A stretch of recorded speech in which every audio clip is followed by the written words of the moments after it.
Welcome to another edition of From Beyond Champaign, my friends. Welcome back.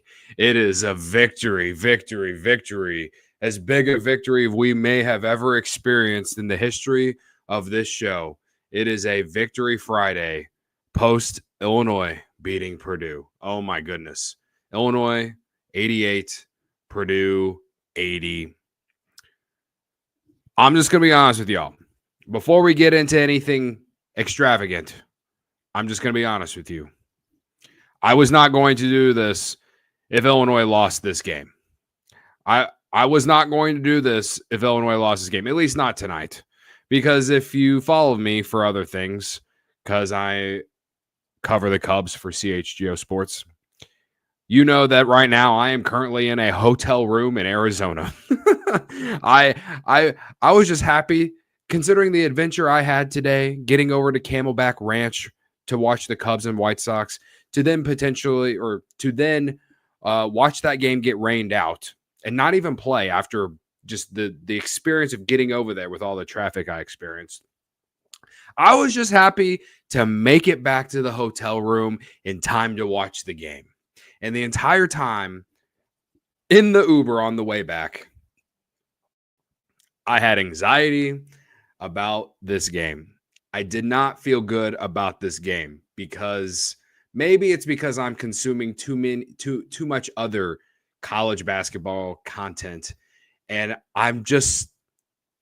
everyone loves this shit on Illinois. Everyone loves to do it, and I talked myself out of them winning the game. It doesn't happen very often, folks. It doesn't happen very often. Most of the time, I talk myself into a win, and then that's it. And they either win or they lose. This game, for the last day, I talked myself out of winning the game because Illinois and Purdue, it's always a painful loss. It's always a close game, and it's always a painful loss. That's what it's felt like for a while, all right? So, the process of getting back to my hotel room after the day that I had. And if you want to know more about the day that I had, you can just go read my Twitter account. But long story short, game got rained out. And then the process of getting back to this hotel room was a very, very long, excruciating process because of Lyft and Uber sucking. All right. And traffic. To be able to just get back here and watch the game was a win to me. But to watch how it transpired, my friends,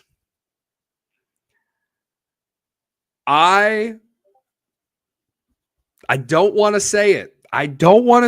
But my heart is in peak delusion hours right now.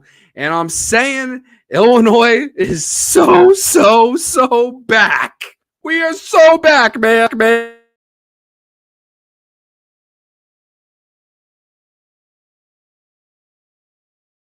Sorry, I just muted the mic on accident. Illinois is so back. We're so back. Or at least we're back for what? Till the Big Ten tournament. Man, what a win. 88-80. Illinois trailed by as many as 10 points at least in this game, right? Oh my goodness. The times I felt like they were about to fall apart and then they would come back. They would go on a 5-6-0 run and they'd get it back to that one or two possession game. It kept giving me hope, but I just felt like once we got to the end, when Purdue had the more experienced players, the guy who's in the running for Big Ten Player of the Year, I really thought that they were just going to fold the way that game went. And the way that Illinois stepped up, and I would say from the moment Brad Underwood called that timeout and they ran that out of bounds play, I believe it was Trey White, the and one, to cut it back to 3. It was 77-72 at the time. Like, before that happened, I felt like, man, like this is going to be one of those where they don't score in the final 2 minutes and they're going to lose by like 12 points and it's going to look like a bad loss at home when it actually was a pretty close game for most part. Instead, it looks like a great win at home. You win by 8, you cover 4.5. You never were covering this entire game until the final 2 minutes. Well, okay, you were up by 10 in the first half at one point. Okay, my bad. That felt like a decade ago. Oh man. That moment when they got that and one, I believe they went back down, got a stop. And then Kasparas hitting the 3 to give them the lead. I mean, he didn't even have that good of a game. It was like we watched the team like evolve in a way. Is that fair to say that we watched that team, this Illinois team, evolve into a new form in those final 2 minutes? Because how many times have we watched this team just fold in the final minutes this year? I put it up. It's a YouTube short. It's a TikTok. Like I said in the video, it's unbelievable. I cannot believe they won the game, my friends. I can't believe it. I'm not trying to take any credit away from them at all, though. I'm just being honest with you. I can't believe they won the game. I can't. Let's get to some comments and then we'll just keep celebrating. Jason Long, what's up, buddy? Cody, you all the way back in on our Illini. Well, I just said that I think we're back. I did say in the comments that we're getting there, and that was right before we started the show, and then I just said it out loud. So, whatever. Fighting Illini 23, welcome back. Braden Smith missing 4 threes to end the game made me smile. I mean, the guy had an incredible game. We were 1 rebound short of a triple-double. I mean, his first half was very, very impressive. It was almost more impressive than what he did last time he was there. But yeah, he missed some shots. And listen, like, it kind of goes back the way he missed those shots and it led to Illinois winning the game. It kind of reminds me of all the times that I've kind of sat here and said, they're getting open shots. You just got to make them. Braden Smith had open shots at the end of that game, and he just did not make them.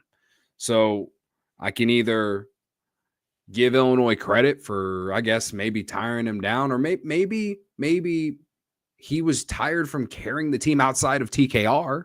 I don't know. They had some big plays from, what was it, Heidi? He had some big plays in that last 5 minutes of that second half. I don't know. I don't really know how to explain why Braden Smith just faded at the end of the game, considering how well he's played against Illinois in his career. The whole ring me thing last year and the go to sleep. Like I was expecting him to have that type of game, and then he, you look at the stat sheet, I guess you can say he did, but I was expecting him to score more, especially at the end. I felt like he took all the good shots that you could ask. I don't feel like you can say he lost them the game. He just didn't win them the game. He's a great player, and man, I can't wait for him to graduate. My guy Sonny Verma is in the chat from Locked On Illini. What's up, man? Thanks for letting me drop the link into your Discord. Jason says, let's talk about it. Kylan Boswell is the X factor. Give him his flowers. Absolutely. I've been giving Kylan his flowers the last couple of games. A big second half in this one. His 3-point shooting this year has definitely been disappointing, but I think in terms of all the other little things and the fact that maybe I should give Kylan more credit for defending Braden Smith in this game. Braden Smith was getting to the basket pretty easy in the first half. And that in the second half, especially in the last 5 minutes, he wasn't exactly getting to the rim as easy as he was earlier in the game. So, maybe he deserves more credit. The Illini defense deserves more credit. But I'm just being honest. Like Smith had a lot of wide open shots, but Kylan, I mean, he just I guess you could say he's an X factor. I feel like him or Trey White are X factors right now, to be honest with you guys. Jay, he says, finally a huge home W. I know. It feels way too long since the last huge win like that, right? Should have been whenever Michigan State came to town, right? The win against UCLA was nice.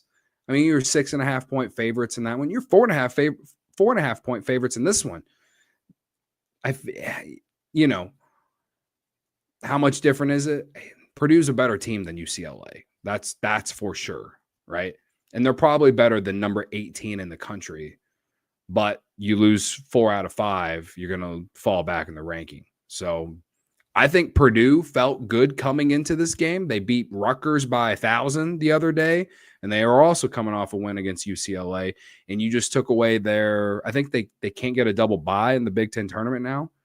Not that I think they really care that much, but listen, they've felt very comfortable coming to State Farm Center the last handful of years. This is a huge monkey off Brad Underwood and his coaching staff, and hell, the fans, man. Like, shit. Felt like 20 pounds on my chest. And I gotta listen to my good pal, my good buddy that I hang out with in the left field bleachers at Wrigley Field every summer, Greg Braggs, who does Boilers in the Stands. Huge Purdue fan. And he talks he stands on business, right? So I got to hear from the biggest Purdue fan out there that I know all the time. So yeah, it did feel like 20 pounds off my damn chest when they won this game, man. What else we got here? Sonny says, my round of shows are done. Just poured myself a drink and I'm enjoying the evening. Hell yeah, dude. This one deserves a drink. I don't have any alcohol, but I do have a big, giant jug of Fiji water. Anyway, let's see. What else we got? It's from Jason. More experience. Who cares? LOL. Riley really did become a man tonight. Boswell and Trey playing with passion. Yeah, that's another thing too. It's like Purdue had more experience coming into this game, and it showed it through most of the game. But then at the end of the game, where it's supposed to show the most, they did not show up.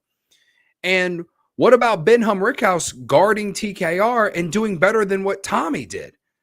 Which I don't understand. I'll give him all the credit in the world, but I did not have that on the bingo card for this game, personally. For 3/4 of the game, all I'm thinking, anytime TKR gets the ball, I'm like, man, I wish Morez Johnson could guard this guy. Because I feel like he wouldn't have gone off the way that he did if Morez Johnson's out there. Or if you at least had Morez Johnson and Tommy on the court. Excuse me. Let's see. We got Mark. This team can beat anyone, but they can also be beat by anyone. But get Morez back and look out. Dangerous. You're right. Absolutely. All I know, to go off Mark's point here, all I know is that it hasn't even been 20 days since Illinois lost by 43 points at Madison Square Garden to Duke. And they have proceeded to win 3 straight. You beat Iowa. Okay. You bounce back, but it's Iowa. They stink. No one cares. You go on the road to Michigan, a ranked team. I don't care what anyone says about them being overrated or the fact that a bunch of their wins are, by 1 or 2 possessions, really close wins, whatever. You still beat them, and they've been better than you for most of the season when it comes to wins and losses and teams that they've beat. Fact. Up at that point, that was a fact, okay? You went on the road, and you won at Michigan for like the 5th straight time. Now you come home, you close out the season, you got this anxiety, the tension in the State Farm Center when Purdue comes to town. Braden Smith doing the ring me thing last year. He kind of owns you. Fletcher Lawyer 3-0 against you. Matt Painter has I will boost up Brad Underwood as much as anyone, but he has not done well against Matt Painter. He just hasn't. And he got a win against Matt Painter tonight against a really good Purdue team. All right. So, yeah, this team can be dangerous. This team can absolutely be dangerous in March. But I think I don't feel like going into March or going into the NCAA tournament, I don't feel like this Illini team is one that would be like a 6 seed that would lose to an 11. I think this Illini team right now is starting to figure some things out, and you're getting some consistency, and guys are finding their roles, and guys are playing their best basketball. And even though Kasparas looks like he's just doing cardio out there all the time and dribbling around and trying to get other guys involved, at least that's what it felt like watching this game at times. He's still the best player on the court. He still is. He's still the best player on the court, and he hit the biggest shot of the game. He hit the biggest shot of the game when it mattered most. I think you can make an argument about Will Riley, no doubt. No doubt. And Will Riley had the better game, but I still would want Kasparas Jakucionis making that shot or shooting that shot over anyone else on this team based off what I've seen this year and what I know he is capable of. Sure, you can make an argument, though. That's just my opinion. So, yeah, they can lose to anyone. But I feel like going into March, like into the NCAA tournament, this team could be the hunter this year. This team could be a team that, like if they lose in the second round, they're going to be an underdog. They're not going to be a favorite to win that game. If they get like a 6 or a 7 seed, which after beating Purdue tonight, I feel like a 6 is absolutely possible. So I just feel like the narratives and the pressure won't be as high for this Illini team going into this NCAA tournament in a few weeks. And I, for one, welcome it. Maybe this Illini team is starting to really figure it out, and Marez Johnson will be back, and that'll be a huge addition. Man, this is a night where I dream, guys. A lot of this stuff I'm going to say, I'll probably take it back tomorrow. But, man, that was a fun one. I can't believe we are where we're at right now after the Duke loss. I truly can't believe it.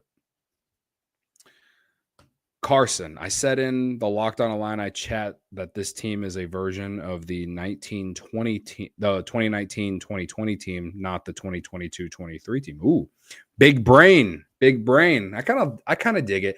The thing that's different, and what I don't necessarily even disagree with you here on, Carson, is in 2019-2020, correct me if I'm wrong, but I think that team surprised a lot of people. And that was because Illinois hadn't been anything of relevance for a really long time. But I can see it because that team was young, and so is this team. And, I can somewhat see it. That team had a lot of talent. That team was so fun, and we should have been able to see it play in March. But I do like that big brain energy you got there. All right, Jason. I calling it first that 3 by KJ is going to boost him for the rest of the games this year. He is going to turn the corner. He is cutting down his turnovers and starting to get comfortable. Yeah. Illinois didn't really turn the ball over tonight, guys. Didn't even really turn the ball over tonight. They played a clean game. Like, I was frustrated that the way the game was going for a lot of it, because I felt like all the things that I criticized them for, they were doing well. Like they couldn't make some shots, and that first half, that mid to late first moments of the first half where it was just, they were down 7, 9, get to 10 points, and you're like, man, like, they're not turning the ball over. They're not really missing free throws. And here we are, like, we're losing at home to Purdue. And it's like, what do we got to do to beat these guys. I'm so tired of losing to Purdue. And man, that second half was huge. I think the second half, you want to talk about players of the game, what happened in the second half to them winning. I think Ben Humrickhouse, for sure. He had a couple threes, but he had 2 threes. I think both came in the second half. One of them came in that, final 2 minutes, right? And I felt like his defense on TKR, after Brad finally said, okay, Tommy is not getting it done against TKR, we got to try someone else. And I again, I cannot believe that Ben Humrickhouse slowed TKR down. I really can't believe it. And I think there's a combination of team defense in there, because they did bring the double team in those final 2 minutes. And you can make an argument that they probably should have gone to it earlier. But they got a lot of shooters for Purdue. So even if he throws it out, how many threes are they going to start hitting then too? So it's kind of a really like pick your poison type situation. But yeah. I think Ben Humrickhouse, his play in the second half, I'd say Kylan Boswell had a huge second half, 15 points total, but I'm curious how much he had at halftime. I don't know how many points he had at halftime, but his second half was very key to their success. And then just for both the entire game, I mean, Will Riley and Trey White were just cooking, man. They were just cooking. And it was fun to watch. And the resurgence of Will Riley here, or not Will Riley, Trey White, since, the DMP against Michigan State. I mean, he didn't do anything against Wisconsin because he was just coming back. But, no one did anything good in the Duke game either. But these last 3 games, he's been incredible. Like this is the version of Trey White that we saw in December. He had a game similar like these last 3 against Wisconsin. And I felt like at the beginning of January, he was playing well, and then all these injuries, the sickness, all that stuff, it just kind of, got everything messed up. Maybe all that stuff was stuff that we should have taken into more of an account, but it gets tiresome hearing it all the time from Brad, right? So, but yeah, no, Trey White, he's playing on a level now that I like was even better in December. What, he hit 3 more threes tonight. This is like they need that from him. They need him to hit outside shots. He got to the basket. He was on the boards, 9 rebounds, right? And then Will Riley. I mean, Will Riley's draft stock. What? A month and a half ago, we're sitting here saying, man, this guy's probably going to come back. Like, he's not doing much. I heard Greg Waddell say on Sleepers the other day that Will Riley's just had a good 2-week stretch. I mean, that's just objectively wrong. Will Riley's been pretty good probably since that Michigan State game, the one they should have won, the game at Michigan State. He might have had a no-show, one or two more no-shows after that, but that's when he really started to get it together. That's when I felt like he started building confidence. He went through a whole month of February being one of the best scorers on this team, man.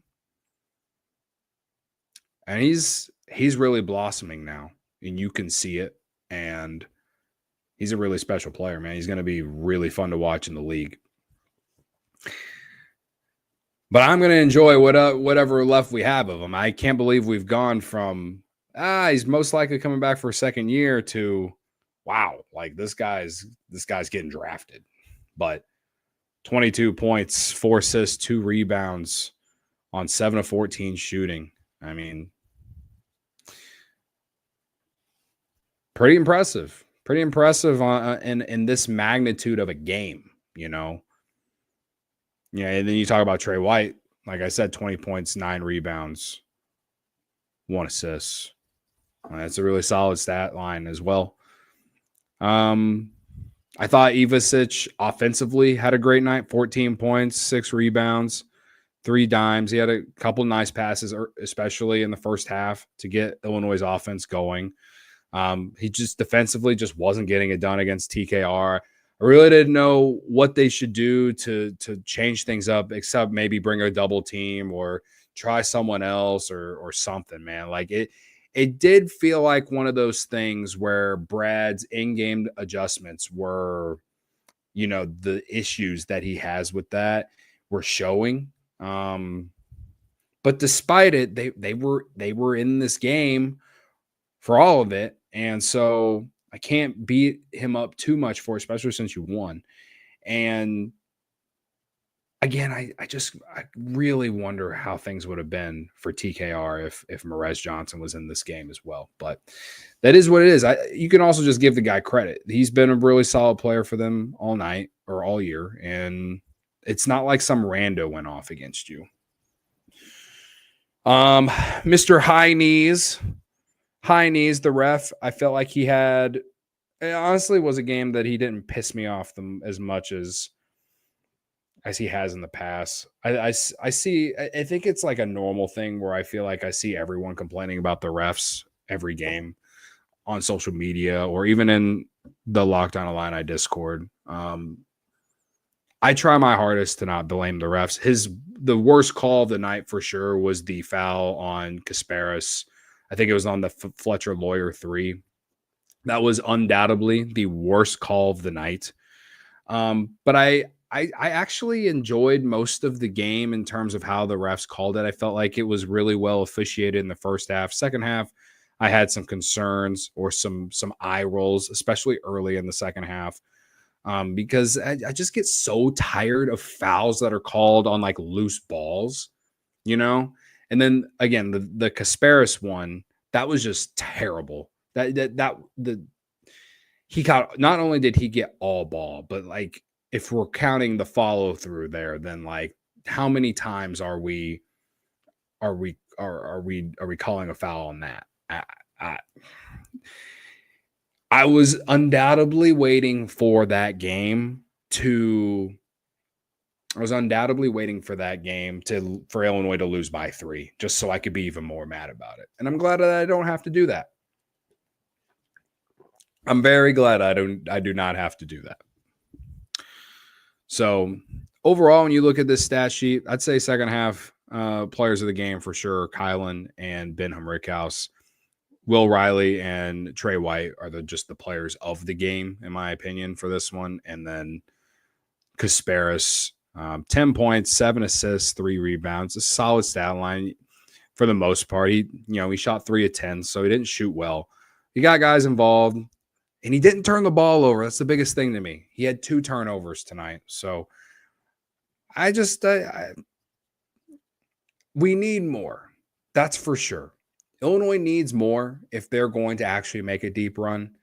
But like Jason said in the chat, like him hitting that 3, that's a huge confidence booster. And who knows? We'll see how his next game is.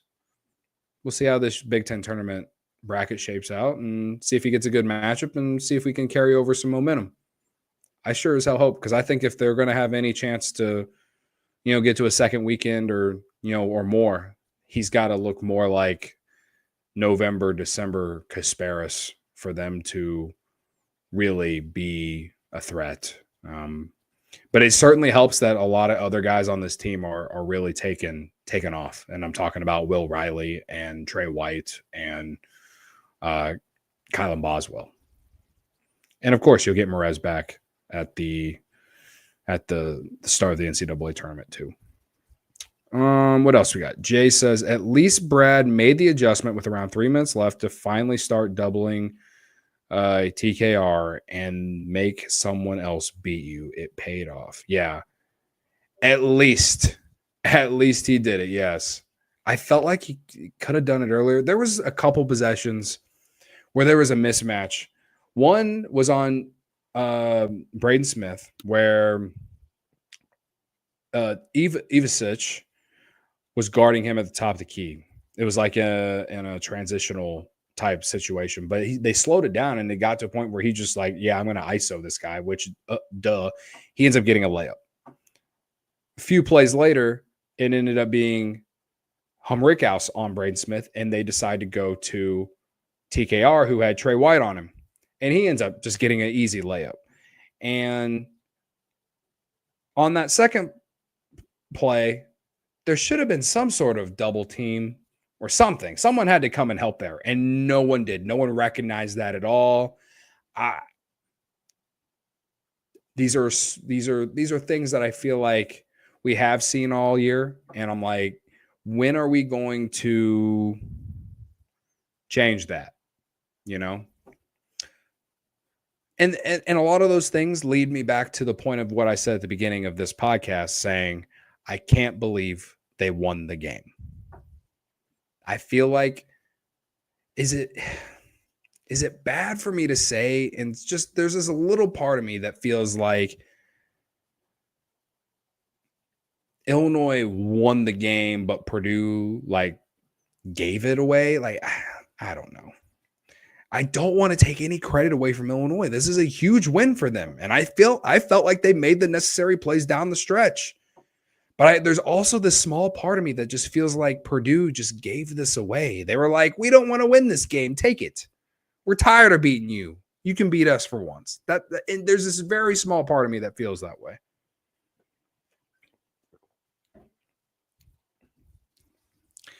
I don't know. I do not know, my friends.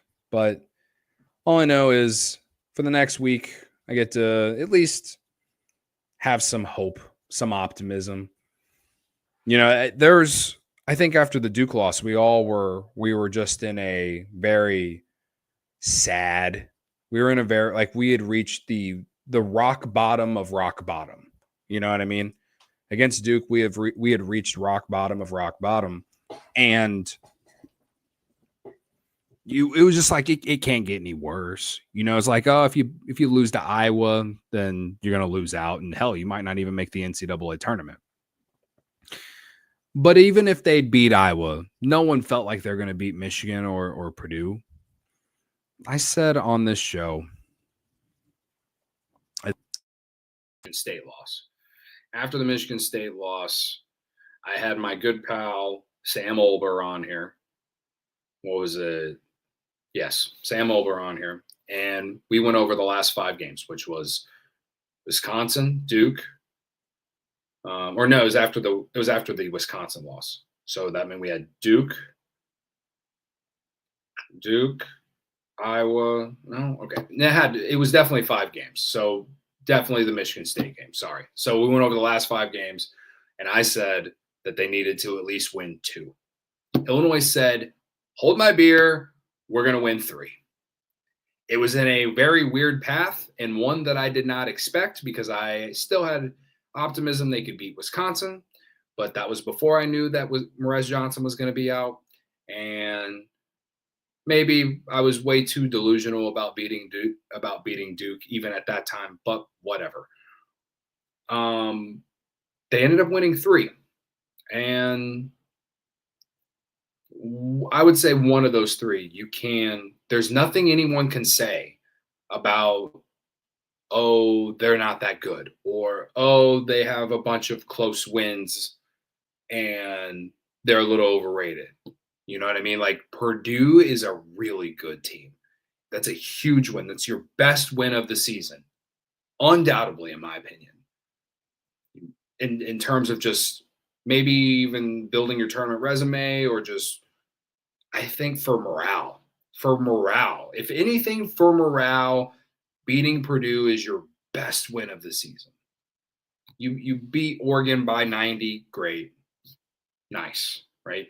Beat Penn State by 90, no one cares. You went to Indiana, won by 90, fire Mike Woodson chance. For trolling reasons, it was fun. You know, getting swept by Michigan State this year really hurts. And like I've said many times on here, no one will be rooting for their downfall harder than me. But to see how this team has rebounded after that 43-point loss to Duke is really, really fun and gives me a lot of hope for the future. Not just this year, or the rest of this year, but next year as well. Brad Underwood, I've never wavered. I've always believed he's the guy. It's a huge win for him. So I'm happy for him. I saw the video that Illinois tweeted out, him coming to the locker room. Everyone pours water on him. Everyone's screaming, yelling. Nothing fires me up more than that. Nothing in college basketball fires me up more than that. So, yeah, I think I'm kind of talking big picture here. Like, I just feel like this win potentially could be one of those program-changing wins. It's a win against Purdue on your home floor. Sure, whatever. Maybe I'm thinking too much into it. But you have not beat them since January of 2021 when there were no fans in the stands, dude. And Purdue and Illinois have had some battles. The fan base has been going back and forth with each other these last handful of years. To beat a team like Purdue tonight, it can do wonders, at least for the rest of this season. I'm sure Matt Painter will have Illinois circled on his calendar next year. And, barring we don't see them in the Big Ten tournament or, in March. But you all know what I mean. Like, this matchup has been a highly touted, hyped up one for a while. And Illinois has had some brutal losses and a lot of them. So I just think for morale and for just your psyche, it feels great. It feels incredible. So, yeah, I overall feel awesome. And, next week we'll preview the Big Ten tournament once we know who the seeding is, which we'll find out pretty soon. Maybe I'll put up a YouTube short or something and related to that. But either way, we'll do some sort of preview for the Big Ten tournament. I guess going into it, I'll just say that no matter what happens with it, I'm always going to root for Illinois to win that tournament. I'm not someone here who thinks that it matters if you win or lose it and it leads to bad March success. Listen, they won it, in 2021? Was the year they were the 1 seed, right? They won the Big Ten tournament, and then they lost to Loyola in the second round. But then last year they won the Big Ten tournament, and they went to the Elite Eight. I just don't think it plays too much of a factor into really anything. I do think pressure based off your seeding or whatever plays a factor into March success. Purdue's a great example. 1 seed, all this pressure to live up. And they couldn't even do it against a 16 seed 2 years ago, right? They have a long laundry list of losing to double-digit seeds, right? Like, there's something about March Madness and pressure if you are a heavy favorite to do anything. There's something about it. I can't sit here and say too much, even though Illinois has never lost to a 16 seed. But they've also had their fair share of bad March experiences. So I think to bring it around, I'm just saying that winning a Big Ten tournament championship is good for your program. It's good for recruiting. You get a big old trophy and you take it back to your school and you put it in the trophy case. You get something for winning it. And I think it could also improve their tournament seeding as well, obviously. I don't know how much more it can improve. I think with the win over Purdue, they're a strong 7, perhaps 6. If they win 1 game in the Big Ten tournament, they could get a 6. Maybe 2 games it would take 6. You could get 6. I don't know. But we'll talk about it next week. But that's just my stance going into it. I want to win. I want to win the Big Ten tournament. And then I want to go win the national title. That last part was a lot of Delulu, but whatever. A guy can dream. A guy can dream. All right, do we have any more comments? Jay says, I think this game was massive for the fans' expectations for this team in the NCAA tournament and for team morale as well. They finally closed one out. Yeah. Team morale for sure. I think morale does matter here for sure. Let's see. Even if Merez comes back, hopefully Brad doesn't adjust the starting five. I don't think he will. Merez will be huge coming off the bench.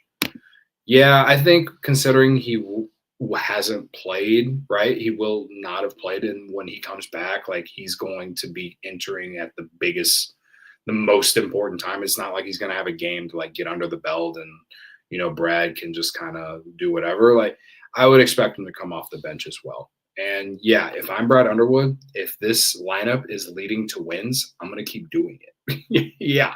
Will Riley stays in the starting lineup.